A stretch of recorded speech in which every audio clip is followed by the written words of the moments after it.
in this year's honours list is Ellen Roome. She's been made an MBE for her work around children's online safety. Yeah, Ellen's been campaigning for reforms to allow parents access to their children's social media accounts after their deaths. That follows the loss of her 14-year-old son, Jules Sweeney, 3 years ago. Delighted to say Ellen joins us this morning. Ellen, it's so good to have you here. Morning to you. And just take us back to that moment when you found out that you'd be recognised with this honour. What went through your mind? I was actually on a phone call and I looked at the envelope and it said the Cabinet Office. And I was thinking, why is the Cabinet Office writing to me? And I opened up the letter and it said, you must keep this very secret. And I was on the phone. I don't remember the rest of the phone call. It was... I just thought, oh, I've got to get off the phone. So, yes, it's a massive honour. Been difficult to keep quiet. Yeah. And that's the point, isn't it? You've got to keep it quiet so you get to know, you can't tell anyone.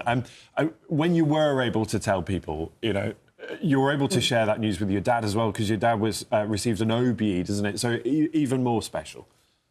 Yeah, that's right. And so, yes, he was my first phone call. I thought he'll know, he can keep it secret. So, yeah, I did tell him. But yeah, massive honour to have received it. So, yeah. An honour, and I can understand why your mind went blank when you were on the phone, but you've described it as also a bittersweet moment, which is understandable. And I'm sure your mind then went to your son. Just talk us through that. Yeah, I mean, I never started any of my campaigning for any kind of recognition. It started with wanting answers for my son, and then I met all these other bereaved parents.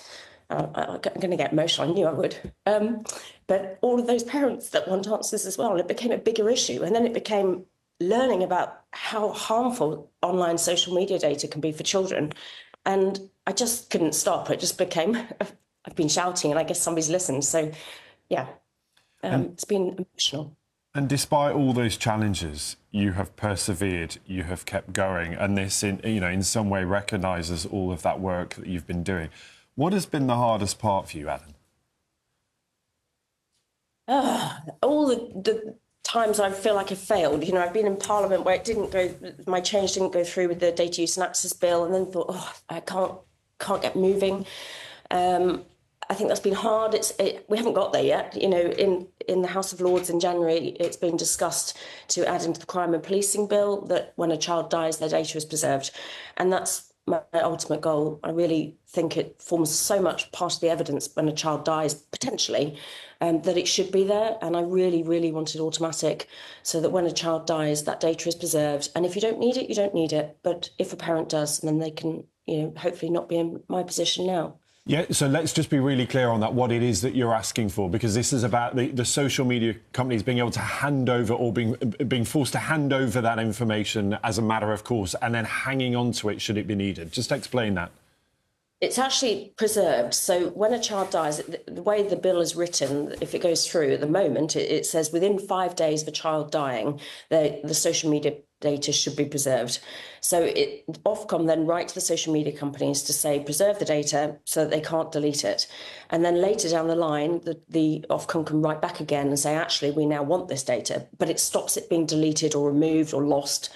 And I think that's just vitally important. And your campaign goes to the House of Lords in the coming weeks as part of that different bill. And although this honour is bittersweet, does this MBE give you an opportunity and a platform to amplify your campaign? I think massively, yeah. I mean, I didn't really do anything about online safety before this, and I've just learned so much. And now to be recognised that perhaps I know what I'm talking about a little bit is, a real honour. And it's amazing that so many parents have been in touch with you, haven't they, to say they're amazed that that isn't the case already and something does need to be done in their view. Yeah, and I mean, I get contacted all the time by bereaved parents saying, could this have happened to my child? You know, could it be social media? And it's just opened up this whole wave of people that I'm now connected with, unfortunately, through the loss of our children. But it's important to all of us. You can't... I haven't ever been able to grieve properly yet because I don't know why my son died. And although I know how he died, that as a parent to try to understand what on earth happened is so important. So I really hope we're successful going through the House of Lords and changing the law. Ellen, so good to talk to you this morning. Thank you for being with us. Ellen Roome, MBE. Thank you. Congratulations. Thank you.